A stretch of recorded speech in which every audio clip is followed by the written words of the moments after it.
बिस्मिल्लाहिर्रहमानिर्रहीम। अस्सलाम वालेकुम। वेलकम करते हैं आपको फूड एंड टूर व्लॉग में।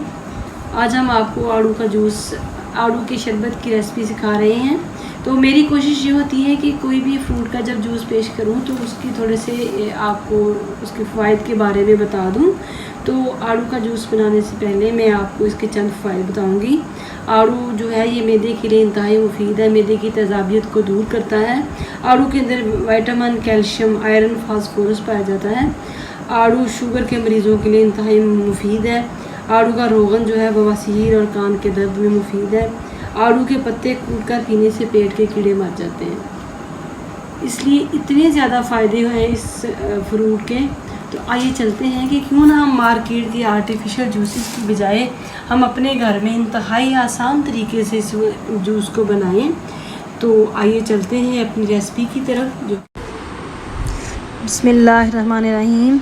मैंने कढ़ाई में पानी जो है बॉयल होने के लिए रख दिया है और उसके अंदर मेरे पास 1 kg आड़ू हैं और फ्रेश से आड़ू मैंने इसके अंदर रखे हैं। और अब हम इनको तकरीबन 5 से 10 मिनट के दौरान इतने टाइम के लिए हम बॉयल करेंगे। ये हमें आड़ूओं को बॉयल होते हुए 7 मिनट्स हो चुके हैं। आप देख सकते हैं कि आड़ू जो हैं वो तकरीबन गल चुके हैं। और अब हम इनको निकालेंगे बाहर, पानी से निकालेंगे। लेकिन हम ये जो पानी जिसमें हमारे आड़ू बॉयल हुए हैं, हम इस पानी को ज़ाया नहीं करेंगे और इनको आड़ूओं को निकालने के बाद एक बाउल में ठंडा होने के लिए छोड़ देंगे। अब हम चाशनी तैयार करेंगे। 3 गिलास पानी है मेरा जिसमें मैंने आड़ू बॉयल किए थे।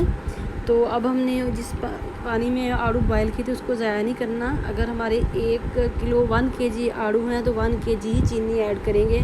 आधा चम्मच नमक ऐड किया है, आधा चम्मच मैंने काला नमक ऐड किया है। और अब हम इस चाशनी को 3 से 4 मिनट तक पकाएंगे। अब हम इनका छिलका जो है वो उतारेंगे। आप देख सकते हैं किस कदर सॉफ्ट लग रहे हैं, सॉफ्ट नज़र आ रहे हैं। आराम से इनका छिलका उतर रहा है, इस कदर ये गल चुके हैं। तो अब इन सब का हम छिलका उतारने के बाद इनकी गुठलियाँ जो हैं वो रिमूव कर देंगे। ये मैंने सब की आप देख सकते हैं कि छिलके उतार दिए हैं। और अब ये किस कदर खूबसूरत लग रहे हैं सारे हमारे आड़ू। अब मैं इन सब की गुठलियाँ रिमूव करूँगी। गुठलियाँ रिमूव करने के बाद इनका हम पल्प बनाएंगे। ये देखें किस कदर सॉफ्ट आपको नज़र आ रहे हैं। ये आराम से ये हाथ से ही टूट रहे हैं। अब मैं ये सारा जो पल्प है इसको मिल्क शेकर में डालूँगी और इसको हम शेक करेंगे। ये मैंने मिल्क शेकर में डाल दिया है। हम इसको ग्राइंड करेंगे। ये देखें आप देख सकते हैं कि मैंने इसको शेक कर लिया है और इसका हमें बहुत खूबसूरत कलर में बड़ा अच्छा पल्प मिल गया है। तो ये हमारा पल्प तैयार हो चुका है। दूसरी तरफ हमारा शीरा जो है वो रेडी हो चुका है और ये आप देख सकते हैं। अब हम स्टेनर में इस पल्प को स्टेन करेंगे और इसको शीरे में मिक्स करते जाएंगे। ये अच्छी तरह से हम इसको स्टेन करेंगे ताकि कोई भी रेशा बाकी ना रहे। क्योंकि अगर आपका कोई भी रेशा जो है या कोई पल्प का कोई भी पीस, छोटा सा भी पीस का बाकी रह गया तो आपका जो शरबत है वो ख़राब हो सकता है, लॉन्ग टाइम प्रिजर्व नहीं हो सकता। तो अब ये है कि अगर आपने इसको महीने के लिए इस शरबत को महफूज करना है तो आपने 1 बोतल शरबत के अंदर 1 चने के दाने के बराबर मेटाबाइसल्फाइड ऐड कर देनी है।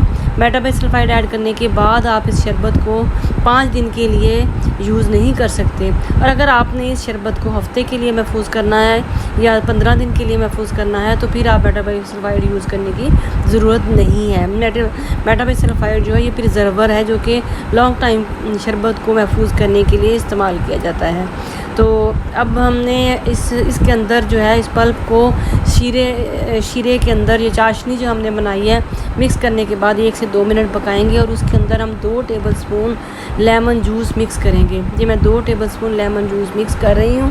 इससे इसका टेस्ट जो है और ज़्यादा बढ़ जाएगा।